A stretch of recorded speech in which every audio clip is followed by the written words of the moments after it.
I made a promise that was easy to keep at the beginning. I would sit next to the senior minister and would have an occasional reading to do or maybe a psalm to lead. Easy to fulfill my promise. But then the moment came where I had to stand before God's people and commend a beloved one to God. The promise was that I would never lie. Now, it seems like a easy thing for a preacher, right? Like, come on, JC, like that's low-hanging fruit here we're talking about. But the reality of it is that it gets complicated.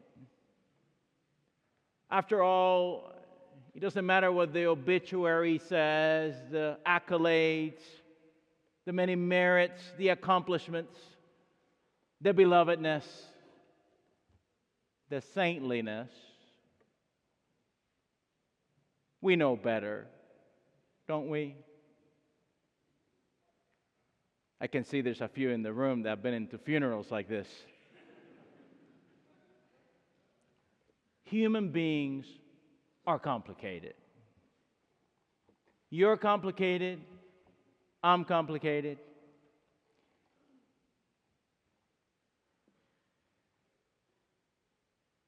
So it's no surprise that on this day when the church remembers the saints, the beloved ones that have gone before us, that the text given to us, it's the Beatitudes. And not just any Beatitudes. I am actually a big fan of the Beatitudes in Matthew. Those are warm and fuzzy, beautiful. In Luke, though, they take a turn. Woes, very biblical word, isn't it? I promise not to lie. I did pretty good there for a while, but then a real test to the promise came my way. This gentleman at my church who was very animated, he would wait for me on Sundays after church at the door of the church each time he came, and well, he proceeded me to tell me how horrible my sermon was. And at times, it went from bad to worst.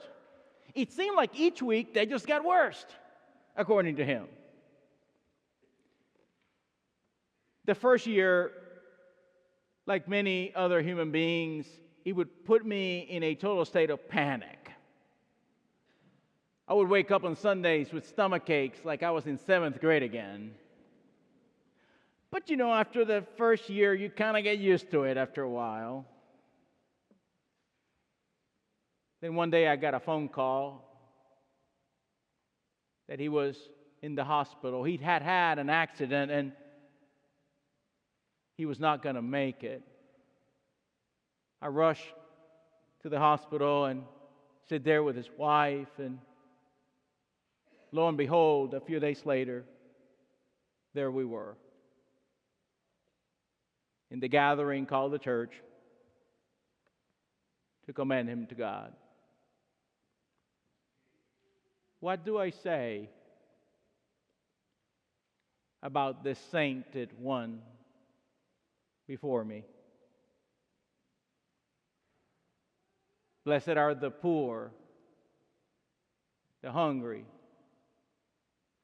the weeping, and the despised, says this gospel writer today. the ones that we don't expect to be blessed at all. It seems like this ancient text has a fascination with things that don't seem to fit common sense. This saintliness of ours that we're called to is a saintliness that's right here in the day-to-day of life, in the midst of the messiness of our life. There is that saintliness, the belief that by the power of the Spirit, a power that we've called upon this morning, for example, the waters of baptism, the sign and symbol that the Spirit is upon us, that by the power of that Spirit, we have this capability to love, to connect, to forgive, capability to begin again, that we have this capability of in some real ways behaving and acting like God does in the world.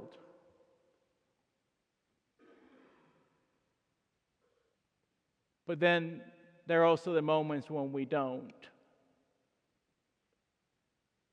We know that. When we hoard. There are moments when we lack compassion. There are moments of woe in all of our lives. We know what this feels like. We know what it's like to be in the presence of those who ooze this Jesus-like love in our lives. Their mere presence in some ways convicting us and empowering us and filling us with joy. They're companioning a key aspect of reminding us who God is in the world. And then there are those who do the opposite in our lives. This is when the ancient gospel writer really messes with us in the text today, because as we are kind of nodding at the woes and almost excited about it, yes, woe, yes, down with them, the gospel writer tells us, love your enemy. Go the extra mile. None of us given a pass. Today, we remember those that we love that have gone before us. At the 9 o'clock service, we read names and lit candles, and you should have seen them, all these candles all across here. So many human beings we remember that day. So many names we spoke a lot. I think about 47 that we remember in our own community. Each of them beloved. Each of them complex. Saintliness in the midst of their humanity.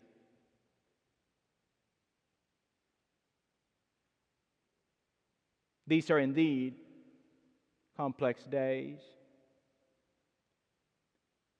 The good news is that they always are. So if we want to see what saintliness looks like, the gospel has something for us to look to. It's an unexpected reminder. You want to know what love looks like. You want to know what compassion looks like. You want to know where God looks like. So come alongside the poor. Come alongside the hungry. Come alongside the hated. Come alongside the weeping. You want to see saintliness? Go there. Observe. Come in solidarity. Take heed. When in doubt, love. And it is that love that we are capable of by the power of the Spirit. It is that love that is the sign and symbol of that saintly humanness that we're all capable of in our day-to-day life. And as we practice it together, day by day, moment by moment, then the world has an opportunity to witness what God looks like in the world. Yes, in you and I, in our complexities, in our difficulties, in our quirks, in our imperfections, in the moments of beauty and joy, and in the moments of difficulty. God meets us and invites us into a better way, a more excellent way. As the theologian says, we, by the power of the Spirit together, we, saints and sinners in the world. Yes, us together.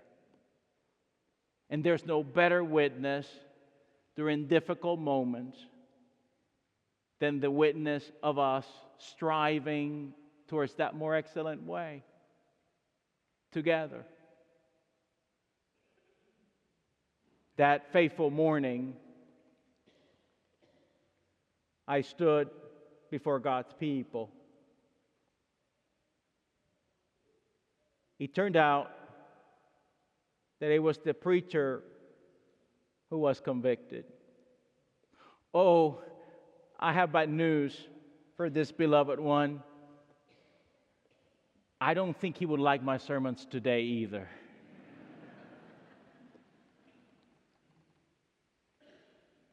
But that day, both of us received a lot of grace.